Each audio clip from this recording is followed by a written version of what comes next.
اللهم صل على سيدنا محمد وعلى آل سيدنا محمد. اللهم صل على سيدنا محمد وعلى آل سيدنا محمد. اللهم صل على سيدنا محمد وعلى آل سيدنا محمد. Assalamualaikum warahmatullahi wabarakatuh. Saya akan membentangkan tugasan GPI 1083 ahli kumpulan. Saya Muhammad Amir Aiman bin Rosli, Nurul Syairah binti Muhammad Khairi, Nurin Kamilia Auni binti Zainuddin. Definisi munakahat ialah ikatan suami isteri untuk membina dan menjaga keturunan yang sah dan bertanggungjawab.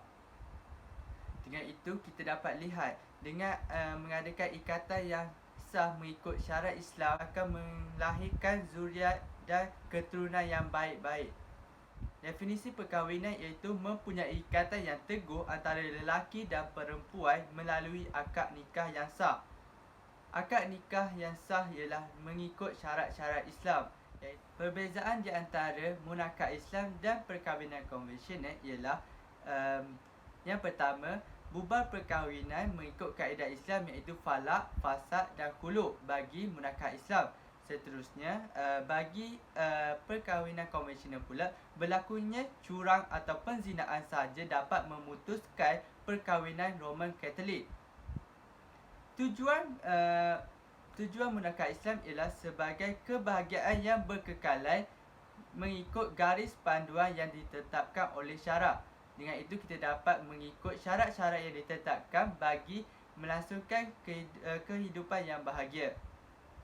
Tujuan perkahwinan konvensional iaitu penyatuan seksual, iaitu menyatukan dua orang bersatu hidup, fikiran dan perasaan dan tidak mempunyai syarat yang telah ditetapkan dan tidak menjamin kebahagiaan dalam kehidupan.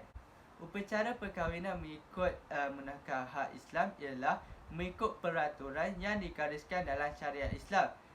Majlis yang dilangsungkan tidak perlu berlebih-lebihan dan tidak menunjuk-nunjuk.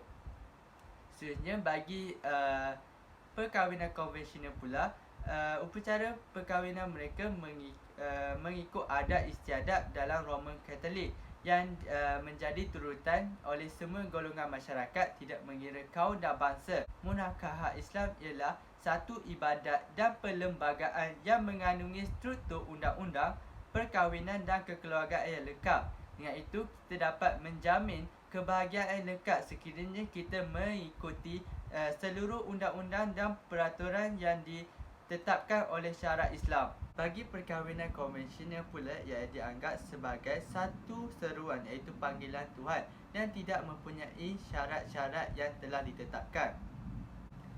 Dengan itu, kita dapat melihat perbezaan di antara munakahat Islam dan perkahwinan konvensional, iaitu bagi munakahat Islam, orang Islam hendaklah mengikuti syarat-syarat yang ditetapkan oleh agama Islam dan tidak melanggar syarat-syarat yang telah ditetapkan. Bagi perkahwinan konvensional, boleh melakukan perkahwinan mengikut adat istiadat yang telah dituruni oleh nenek moyang mereka dari sejak dulu lagi. Sekian, terima kasih daripada saya, Muhammad Amir Aiman bin Rosli. Bismillahirrahmanirrahim. Assalamualaikum warahmatullahi wabarakatuh.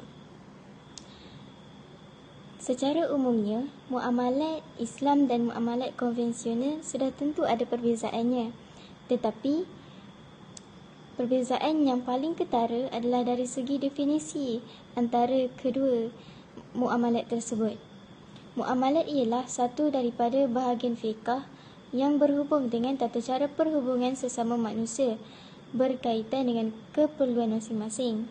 Maksudnya berkait dengan harta, jual beli, perdagangan dan sebagainya. Bagi muamalat konvensional pula, sama juga seperti muamalat Islam, tetapi muamalat konvensional ni definisinya berbeza. Sememangnya muamalat konvensional melaksanakan sistem ekonomi tetapi berasaskan kefahaman kapitalis dan sosialis. Jadi dalam muamalat konvensional ni ada unsur riba, penindasan dan sebagainya. Antara matlamat muamalat Islam ialah untuk mewujudkan sebuah masyarakat yang aman dan sejahtera.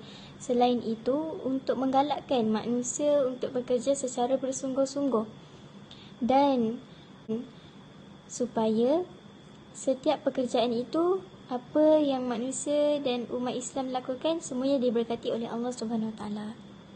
Bismillahirrahmanirrahim. Assalamualaikum warahmatullahi wabarakatuh. Nama diberi Nur Syahira binti Muhammad Khairi.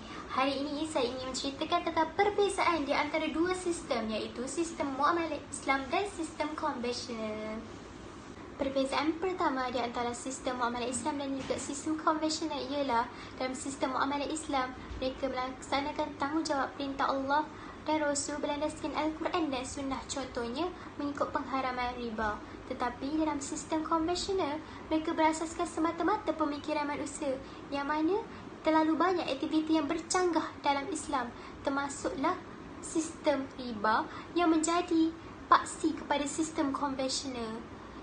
Dan kita dapat lihat yang mana dalam firman Allah Subhanahu Wa Taala, sesungguhnya yang lebih baik perkataannya daripada orang yang menyeru kepada Allah, mengerjakan amal yang soleh dan berkata, aku dari kalangan orang yang beriman, dalam surah Al-Fusilat ayat 41. Perbezaan kedua di antara sistem muamalat Islam dan sistem konvensional ialah dalam sistem muamalat Islam menggalakkan manusia ataupun masyarakat melakukan amal kebajikan seperti bersedekah, menderma, yang mana kita tahu bersedekah ni merupakan amalan yang boleh tingkatkan pahala kita.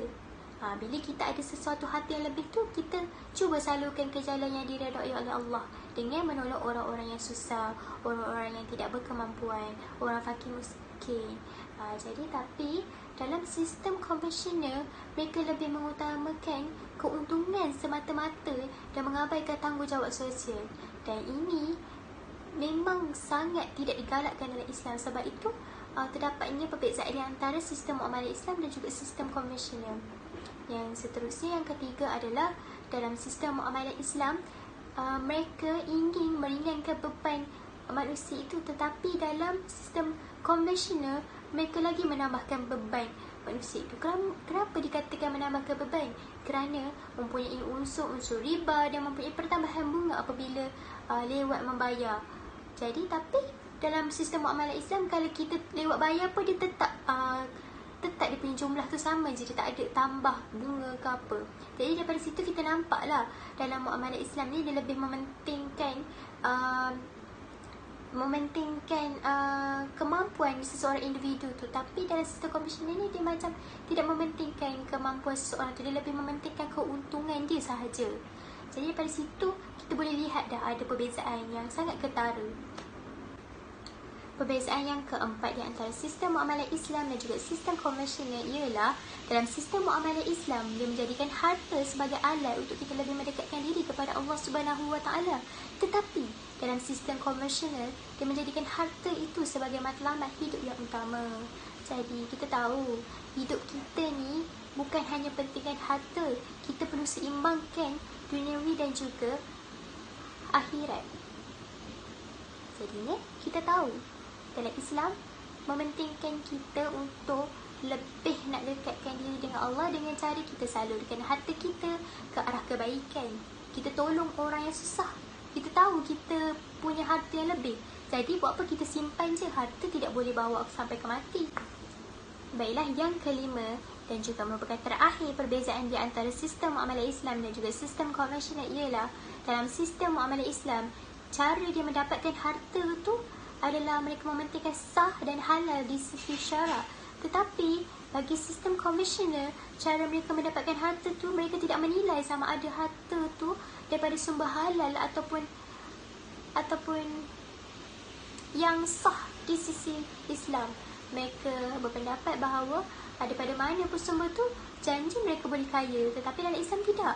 Dalam Islam mengajarkan kita untuk mengetahui sumber utama dulu, daripada mana punca kita dapat kewangan itu, yang mana bukan daripada sumber kita merompak, mencuri ataupun daripada sumber kita makan harta anak yatim. Yang dilarang dan ditegaskan dalam Islam. Sebab itu, sistem muamalat Islam ini adalah sistem yang perlu menjadi rujukan semua umat Islam di dunia ini. Baiklah, itu sahaja perbezaan di antara sistem muamalat Islam dan juga sistem konvensional. Yang baik datangnya daripada Allah, yang buruk datangnya daripada diri saya sendiri. Sekian, wabillahi taufiq wa hidayah. Wassalamualaikum warahmatullahi wabarakatuh.